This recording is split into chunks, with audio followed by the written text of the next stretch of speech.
31वां अध्याय। पुण्यशीला माता से भेंट। पूज्य माता जी, मैं जब नन्हा सा था तभी आपके अवतारी पति का आशीर्वाद मुझे प्राप्त हो गया था।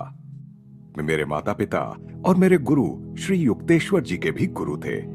अतः क्या आप अपने पावन जीवन के कुछ प्रसंग सुनाकर मुझे धन्य करेंगी? मैं लाहिड़ी महाशय की धर्मपत्नी श्रीमती काशीमणि से बात कर रहा था। मैं थोड़े समय के लिए बनारस में था, अतः इस पूज्य महिला से मिलने की अपनी चिरकालीन आकांक्षा पूर्ण कर रहा था। बनारस के गरुड़ेश्वर मोहल्ले में लाहिड़ी परिवार के घर में उन्होंने अत्यंत प्रेम के साथ मेरा स्वागत किया। वृद्ध होने पर भी वे कमल की तरह खिली हुई थी। आध्यात्मिक सुगंध उनसे निःसृत होती थी। उनका शरीर मध्यम आकार का गौर वर्ण था। गर्दन पतली और नेत्र विशाल तेजस्वी थे। तुम्हारा यहां स्वागत है बेटा, ऊपर चले। माताजी मुझे अपने साथ एक अत्यंत छोटे कमरे में ले गईं, जहां कभी वे अपने पति के साथ रहती थीं। उस पवित्र स्थल के दर्शन कर मैं धन्य हुआ, जहां अद्वितीय गुरु ने वैवाहिक जीवन की मानवीय लीला करना स्वीकार किया था। दयामयी माता ने उनके पास ही एक छोटी सी गद्दी पर बैठने का मुझे संकेत किया। कई वर्षों बाद ही मुझे अपने पति की दैवी महानता की पहचान हो पाई। उन्होंने बताया, एक रात इसी कमरे में मुझे एक स्पष्ट स्वप्न दिखा। तेजस्वी देवता अकल्पनीय मोहकता के साथ मेरे सिर के ऊपर हवा में तैर रहे थे। वह दृश्य इतना वास्तविक लग रहा था कि मैं तत्काल जाग उठी। बड़ी विलक्षण बात थी कि यह कमरा दीप्तिमान प्रकाश से भर गया था। पद्मासन में स्थित मेरे पतिदेव कमरे के बीचों बीच देवताओं से घिरे हवा में थे। अत्यंत विनम्रता के साथ देवता दोनों हाथ जोड़कर मेरे पति का पूजन कर रहे थे। मैं इतनी विस्मित हुई कि मुझे लगा मैं अभी भी स्वप्न में ही हूं। तभी लाहिड़ी महाशय ने कहा, नारी, तुम सपना नहीं देख रही हो। अपनी निद्रा हमेशा हमेशा के लिए त्याग दो। जब वे धीरे धीरे जमीन पर उतर आए तो मैंने उनके चरणों में साष्टांग प्रणाम किया। मैंने कहा, मेरे गुरुदेव, आपके चरणों में मैं बारंबार प्रणाम करती हूं। अब तक मैंने आपको अपना पति माना, इसके लिए क्या आप मुझे क्षमा करेंगे? यह जानकर मैं लज्जा से मरी जा रही हूं कि मैं एक दिव्य रूप से जागृत पुरुष के साथ रहते हुए भी अज्ञान की नींद में सोती रही। इस रात से आप मेरे पति नहीं, गुरु हैं। क्या आप इस तुच्छ अबला को अपनी शिष्या के रूप में स्वीकार करेंगे? गुरुदेव ने मुझे सप्रेम स्पर्श किया। पवित्र आत्मा, उठो, तुम्हें स्वीकार किया जाता है। उन्होंने देवताओं की ओर इंगित किया। इन पूज्य संतों में से प्रत्येक को बारी बारी से प्रणाम करो। जब मैंने विनम्रता से सबको प्रणाम कर लिया तो एक साथ सभी देवताओं की वाणी गूंजी, जो प्राचीन वेद घोष के समान थी। इस दिव्य पुरुष की अर्धांगिनी, आप धन्य हैं। हम आपको प्रणाम करते हैं। उन्होंने मेरे चरणों में प्रणाम किया और आश्चर्य, उनके दिव्य शरीर अदृश्य हो गए। कमरे में अंधेरा छा गया। मेरे गुरुदेव ने मुझसे क्रिया योग दीक्षा लेने के लिए कहा। अवश्य, मैंने कहा। मुझे खेद है कि इससे पहले ही मैंने यह सौभाग्य क्यों नहीं प्राप्त किया। तुम्हारा समय नहीं आया था। लाहिड़ी महाशय ने मुस्कुराते हुए मुझे सांत्वना दी। तुम्हारे बहुत से कर्मों को नष्ट करने में मैं चुपचाप तुम्हारी सहायता कर रहा था। अब तुम इच्छुक भी हो और तैयार भी। उन्होंने मेरे ललाट का स्पर्श किया। घूमते हुए प्रकाश पुंज मुझे दिखाई देने लगे।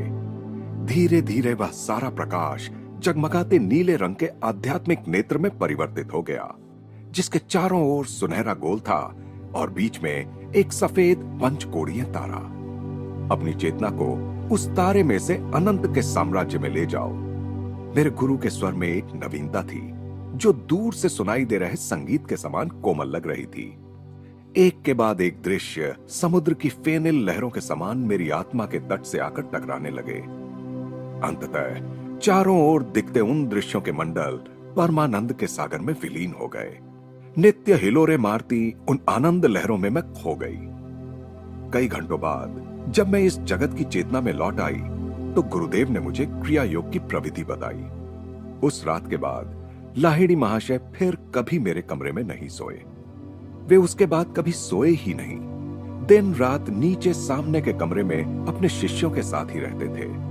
इतना बताने के बाद माता काशीमणि चुप हो गईं। उस महान योगी के साथ उनके संबंध की अद्वितीयता को समझते हुए मैंने झिझकते हुए उनसे कुछ और घटनाएं बताने का अनुरोध किया।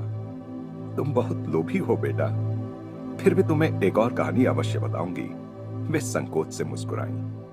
यहां मैं अपने एक पाप को स्वीकार करूंगी जो मैंने अपने गुरुपति के विरुद्ध किया था। मेरी दीक्षा के कुछ महीने बाद मैं असहाय और उपेक्षित अनुभव कर रही थी। एक सुबह लाहिड़ी महाशय इस छोटे से कमरे में कोई वस्तु लेने के लिए आए। मैं तुरंत उनके पीछे ही यहां पहुंच गई। माया के वशीभूत होकर मैंने उन्हें अत्यंत कठोर शब्दों में संबोधित किया। आप अपना सारा समय अपने शिष्यों के साथ बिताते हैं, अपनी पत्नी और बच्चों के प्रति आपके दायित्वों का क्या? मुझे खेद है कि परिवार के लिए अधिक धन अर्जित करने में आपको कोई रुचि नहीं है। गुरुदेव ने एक पल के लिए मुझे निहारा, फिर लो वे अदृश्य हो गए। विस्मय चकित और भयग्रस्त मुझे एक आवाज कमरे के प्रत्येक भाग से गूंजती सुनाई दी। क्या तुम देखती नहीं कि यह सब केवल शून्य है? मुझ जैसा शून्य तुम्हारे लिए धन कैसे उत्पन्न कर सकता है? मैं बिलख उठी। गुरुजी, मैं लाखों बार आपसे क्षमा मांगती हूं। मेरी पापी आंखें आपको अब देख नहीं पा रही हैं। कृपा करके अपने पवित्र रूप में प्रकट होइए। मैं यहां हूं। यह उत्तर मेरे ऊपर से आया। मैंने ऊपर दृष्टि घुमाई तो गुरुदेव को हवा में प्रकट होते देखा। उनका सिर छत को छू रहा था। उनकी आंखें चौंधिया देने वाली अग्नि ज्वालाओं के समान थीं। जब वे चुपचाप जमीन पर उतर आए तो मैं भयाक्रांत होकर सिसकते हुए उनके चरणों में लौट गई। उन्होंने कहा, नारी, तुच्छ सांसारिक चमक दमक की नहीं, दिव्य परम धन की कामना करो। जब अंतर की निधि को पालोगी तो बाह्य पूर्ति सदैव अपने आप होते देखोगी। फिर उन्होंने कहा, मेरा एक आध्यात्मिक पुत्र तुम्हारी व्यवस्था कर देगा।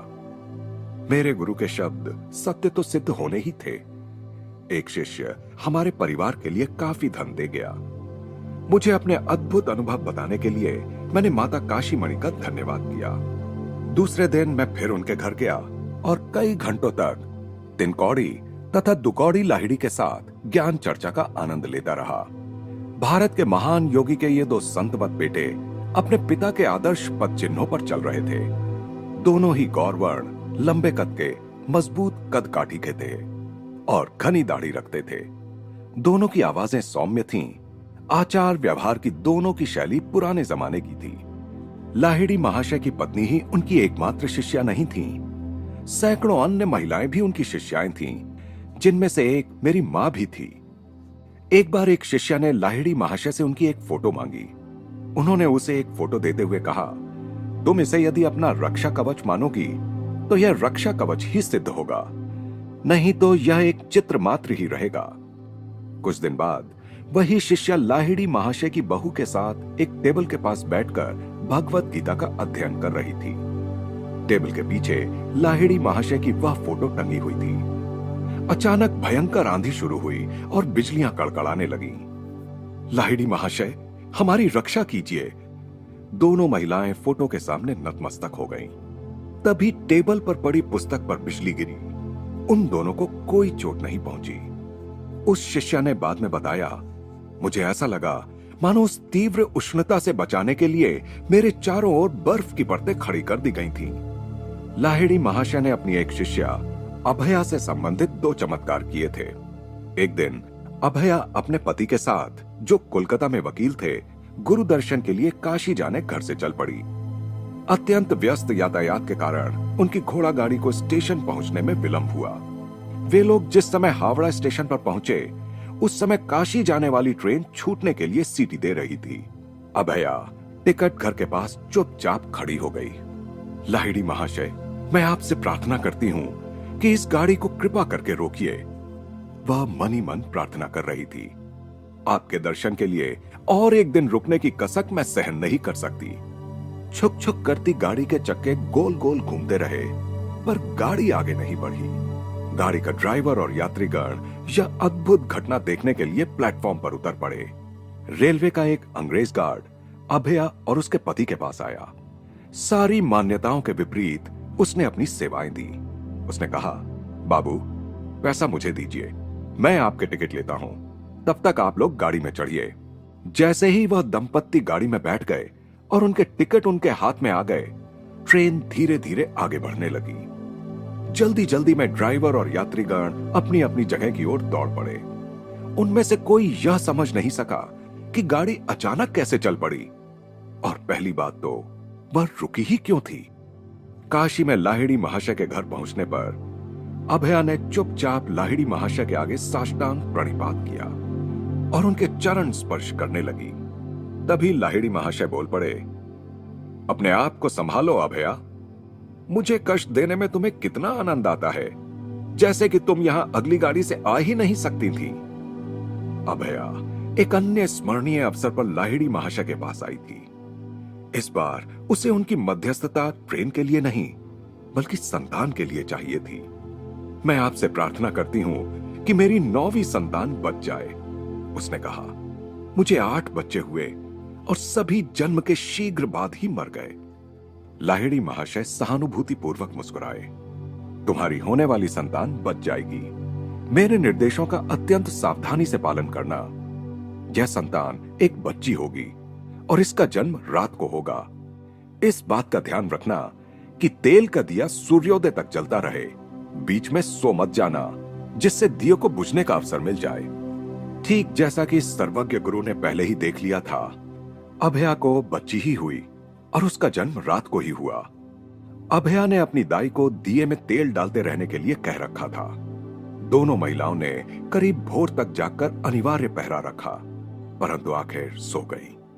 दिए का तेल लगभग समाप्त ही हो गया था। उसकी जोत मंद होकर फड़फड़ा रही थी। कमरे के द्वार की कुंडी खुल गई और जोर की आवाज के साथ दरवाजा खुल गया। चकित महिलाएं जाग गईं। उनकी आश्चर्यचकित आंखों ने लाहिड़ी महाशय के स्वरूप को देखा। अभया, देखो, दिया लगभग बुझ ही गया है। उन्होंने दिए की ओर इशारा किया, जिसमें दाई तुरंत तेल डालने लगी। जैसे ही दिए की लौ तेज हो गई, लाहिड़ी महाशय अंतर्धान हो गए। दरवाजा अपने आप बंद हो गया। कुंडी बिना किसी दृश्यमान साधन के अपने आप लग गई। अभया की 9वीं संतान बच गई। 1935 में जब मैंने उसके बारे में पूछताछ की, तब भी वह जीवित थी। लाहिड़ी महाशय के एक शिष्य आदरणीय श्री काली कुमार राय ने मुझे गुरु के साथ बिताए अपने जीवन के अनेक रोचक प्रसंग सुनाए थे। राय ने मुझे बताया, मैं प्रायः वाराणसी में लाहिड़ी महाशय के घर कई सप्ताहों तक अतिथि बनकर रहता था। मैं देखा करता था कि अनेक साधु संत, दंडी स्वामी आदि रात्रि की नीरवता में गुरुदेव के चरणों में बैठने के लिए आते थे। कभी कभी वे ध्यान की या दार्शनिक तत्वों की चर्चा भी छेड़ देते थे। अरुणोदय के आसपास वे सब महात्मागण वहां से प्रस्थान करते थे। मैं जब जब भी वहां रहा, तब तब मैंने देखा कि लाहिड़ी महाशय एक बार भी कभी सोने के लिए नहीं लेटे। गुरुदेव के साथ संबंध के प्रारंभिक काल में मुझे अपने मालिक का विरोध सहना पड़ा। मेरे मालिक घोर भौतिकवादी थे। अपने कर्मचारियों में मुझे कट्टर धर्मांध लोग नहीं चाहिए, वे तिरस्कार के साथ कहा करते थे। तुम्हारे पाखंडी गुरु से कभी मेरी मुलाकात हो गई तो मैं उसे कुछ ऐसा सुनाऊंगा कि उसे याद रहेगा। इस धमकी का मेरे नियमित कार्यक्रम पर कोई असर नहीं पड़ा। मैं प्रायः प्रत्येक शाम अपने गुरु की सेवा में व्यतीत करता। एक शाम मेरे मालिक मेरे पीछे पीछे आए और धृष्टता से लाहिड़ी महाशय की बैठक में घुस गए। बेशक वे अपने कथन के अनुसार लाहिड़ी महाशय को कुछ उल्टा सीधा कहने के लिए ही आए थे। जैसे ही वे वहां बैठ गए, लाहिड़ी महाशय ने वहां उपस्थित लगभग 12 शिष्यों के दल को संबोधित करना शुरू किया। तुम सबको सिनेमा देखना है? जब हम लोगों ने हाँ में सिर हिलाया तो उन्होंने बैठक में अंधेरा करने के लिए कहा। मंडलाकार में एक के पीछे एक बैठकर अपने हाथ अपने आगे बैठे आदमी की आंखों पर रखो, उन्होंने कहा। मुझे यह देखकर कोई आश्चर्य नहीं हुआ कि मेरे मालिक भी अनिच्छा पूर्वक ही क्यों ना हो लाहिड़ी महाशय के निर्देशों का पालन कर रहे थे। कुछ क्षण बीतने के बाद लाहिड़ी महाशय ने हमसे पूछा कि हमें क्या दिखाई दे रहा था। मैंने उत्तर दिया, गुरुदेव, एक सुंदर स्त्री दिख रही है। उसने लाल किनारे की साड़ी पहन रखी है। वह समुद्र सोक की बेल के पास खड़ी है। अन्य सब शिष्यों ने भी यही वर्णन किया। गुरुदेव मेरे मालिक की ओर मुड़े। क्या आप उस स्त्री को पहचानते हैं? जी, स्पष्ट प्रतीत हो रहा था कि वे उन भावनाओं से जूझ रहे थे जो उनके स्वभाव के लिए नई थीं। घर में साध्वी पत्नी के होते हुए भी मैं मूर्खों की तरह उस पर अपना धन लुटा रहा हूं। मैं जिस उद्देश्य से यहां आया था उसके लिए बहुत शर्मिंदा हूं। क्या आप क्षमा कर शिष्य रूप में मुझे स्वीकार करेंगे? तुम यदि 6 महीनों तक सदाचारपूर्ण जीवन व्यतीत करोगे तो मैं तुम्हें स्वीकार कर लूंगा। और फिर गुरुदेव ने कहा, अन्यथा मुझे तुमको दीक्षा देनी ही नहीं पड़ेगी। 3 महीनों तक तो मेरे मालिक ने किसी प्रकार अपने आप को संयत रखा। फिर उसी स्त्री के साथ दोबारा अपना संबंध बना लिया। 2 महीने बाद उनका देहांत हो गया। तब उनको दीक्षा देने की अनिश्चितता के बारे में गुरुदेव की गुप्त भविष्यवाणी का अर्थ मेरी समझ में आया। सुप्रसिद्ध त्रैलंग स्वामी लाहिड़ी महाशय के मित्र थे, जिनकी आयु 300 वर्ष से अधिक होने की मान्यता थी। दोनों योगी कई बार साथ साथ ध्यान में बैठते थे। त्रैलंग स्वामी की ख्याति इतनी दूर तक फैली हुई थी कि शायद ही कोई हिंदू कभी उनके विस्मयकारी चमत्कारों की किसी कहानी पर संदेह करता। यदि ईसा मसीह वापस धरती पर लौटें और न्यूयॉर्क की सड़कों पर अपनी अलौकिक शक्तियों का प्रदर्शन करते घूमे तो लोगों में वही श्रद्धा और विस्मयाकुलता उत्पन्न होगी जो कुछ ही दशकों पहले वाराणसी की भीड़ भरी गलियों से गुजरते हुए त्रैलंग स्वामी ने उत्पन्न की थी। वे उन सिद्ध पुरुषों में से थे जिन्होंने समय के क्षयकारी प्रभाव के विरुद्ध भारत को मजबूत बना रखा है। कई बार देखा गया कि घातक विषों को पीने पर भी त्रैलंग स्वामी पर उनका कोई असर नहीं हुआ। हजारों लोगों ने, जिनमें से कुछ आज भी जीवित हैं, त्रैलंग स्वामी को गंगा के पानी के ऊपर तिरते देखा है। कई कई दिनों तक वे पानी के ऊपर बैठे रहते या बहुत दिनों तक लहरों के नीचे छिपे रहते। भारतीय सूर्य की निर्दयी धूप में मणिकर्णिका घाट के दहकते प्रस्तर खंडों पर निश्चल अवस्था में त्रैलंग स्वामी की निर्वस्त्र मूर्ति दिखाई देना एक सामान्य सी बात थी। इन असाधारण कृतियों से त्रैलंग स्वामी लोगों को यह सिखाना चाहते थे कि मानव जीवन का ऑक्सीजन या किन्हीं विशेष परिस्थितियों और सावधानियों पर निर्भर रहना आवश्यक नहीं है। चाहे योगीराज पानी के ऊपर रहते हों या पानी के नीचे, चाहे उनका शरीर उग्र सूर्य किरणों को ललकारता हो या नहीं, उन्होंने यह सिद्ध कर दिया कि वे ईश चैतन्य के द्वारा जीते थे। मृत्यु उनका स्पर्श नहीं कर सकती थी। ये योगीराज केवल आध्यात्मिक रूप से ही नहीं बल्कि शारीरिक रूप से भी विशाल थे। उनका वजन 300 पौंड से अधिक था। उनके जीवन के प्रत्येक वर्ष का 1 पौंड। रहस्य और भी बढ़ जाता है क्योंकि वे शायद ही कभी कुछ खाते थे, किंतु सिद्ध पुरुष तो सहज ही स्वास्थ्य के साधारण नियमों का जब चाहे किसी विशेष कारण के लिए उल्लंघन कर देता है। प्रायः यह कारण सूक्ष्म होता है जो केवल उसी को ज्ञात होता है।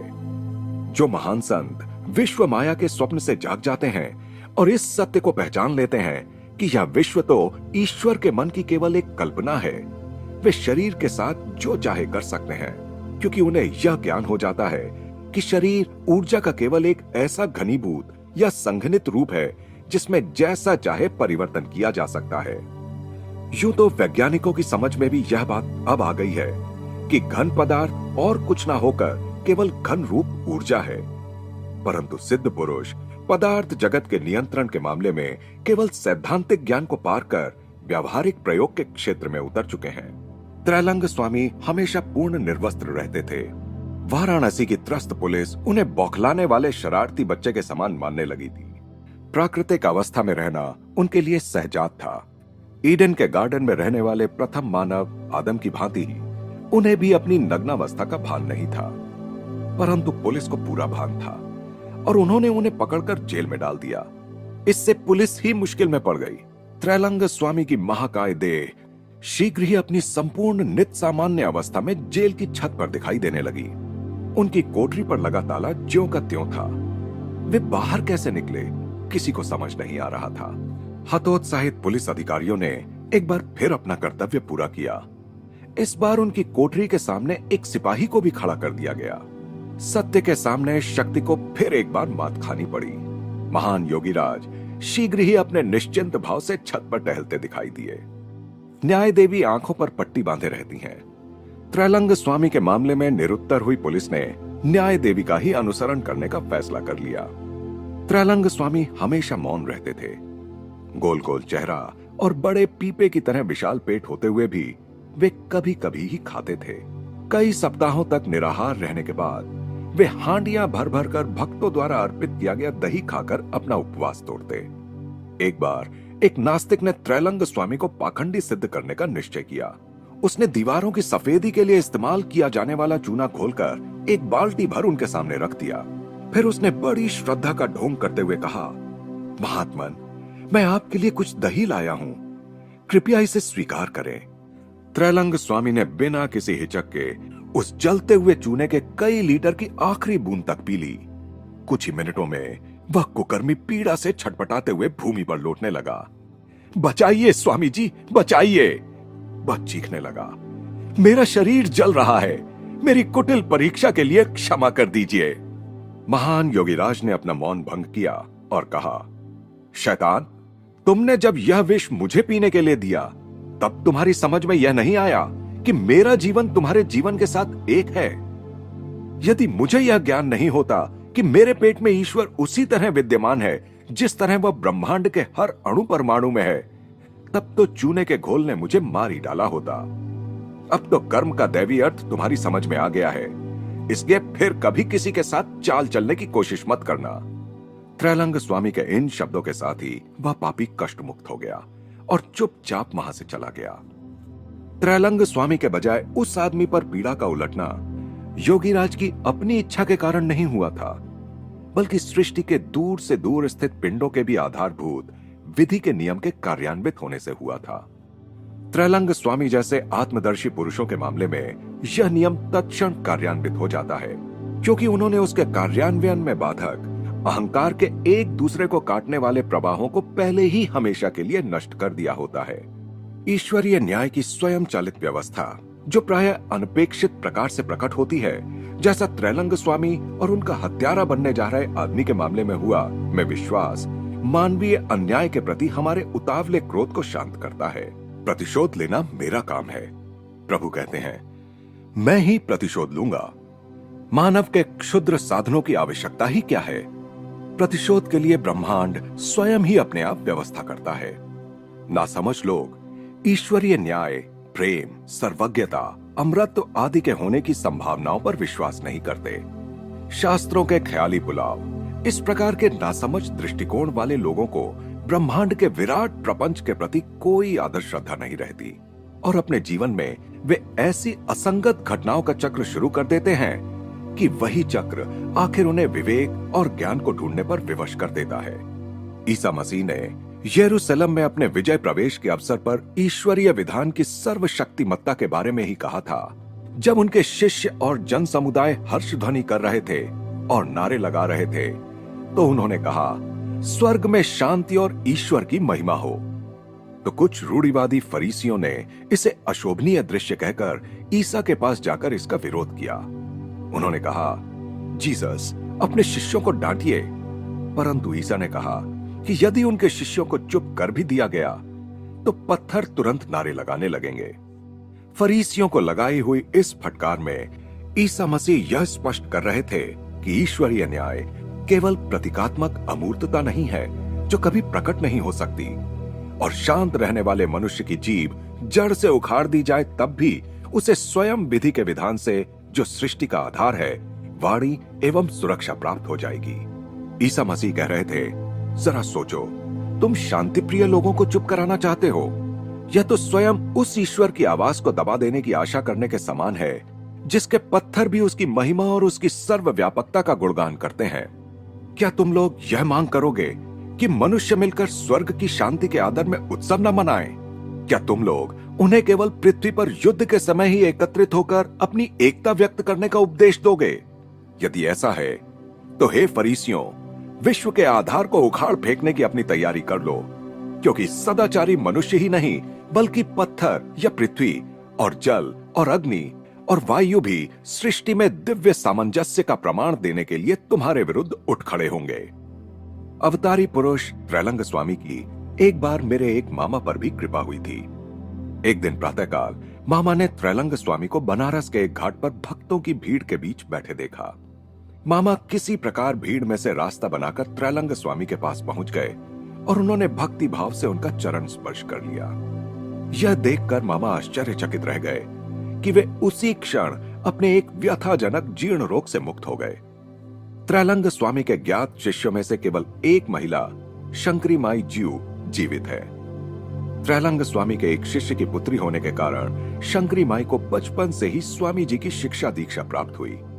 वे 40 वर्षों तक बद्रीनाथ, केदारनाथ, अमरनाथ तथा पशुपतिनाथ के पास हिमालय की अनेक गुफाओं में रहीं। इस ब्रह्मचारिणी का जन्म 1826 में हुआ था। अब उनकी उम्र 100 साल से अधिक है, परंतु दिखने में वृद्धा नहीं लगती। उनके केश पूर्ण काले हैं, दांत चमकदार सफेद हैं और उनमें गजब की फुर्ती है। वे निर्धारित वर्षों में होने वाले कुंभ मेले जैसे धार्मिक मेलों में सम्मिलित होने के लिए कुछ कुछ वर्षों के बाद अपने एकांतवास से बाहर आती हैं। यह महिला संत प्रायः लाहिड़ी महाशय के पास आया करती थीं। उन्होंने बताया, एक दिन वे कोलकाता के निकट बैरकपुर क्षेत्र में लाहिड़ी महाशय के साथ बैठी थीं। तब लाहिड़ी महाशय के महान गुरु बाबा जी चुपचाप उस कमरे में आए और उन्होंने उन दोनों के साथ वार्तालाप किया। वे स्मरण करती हैं, अमर गुरुदेव यानी बाबा जी एक गीला वस्त्र पहने हुए थे, जैसे वे नदी में स्नान करके अभी अभी बाहर आए हों। उन्होंने मुझ पर कुछ आध्यात्मिक उपदेशों की कृपा भी की। एक विशिष्ट अवसर पर त्रैलंग स्वामी ने लाहिड़ी महाशय का सबके सामने सम्मान करने के लिए अपना मौन तोड़ दिया। उनके एक शिष्य ने इस पर आपत्ति जताई। उसने कहा, गुरुदेव, एक स्वामी और सन्यासी होते हुए भी आप एक गृहस्थ के प्रति इतना आदर क्यों दिखाते हैं? त्रैलंग स्वामी ने कहा, वत्स, लाहिड़ी महाशय एक दिव्य बिल्ली के बच्चे के समान है। बिल्ली का बच्चा जैसे उसकी मां जहां उसे रख देती है वहीं रहता है, उसी प्रकार लाहिड़ी महाशय भी जहां जगत जननी उन्हें रख देती हैं वहीं रहते हैं। कर्तव्य पालन की खातिर सांसारिक मनुष्य की भूमिका निभाते हुए भी उन्होंने वह पूर्ण आत्मज्ञान प्राप्त कर लिया है जिसे प्राप्त करने के लिए मुझे सब कुछ त्याग देना पड़ा, यहां तक कि अपनी लंगोटी भी।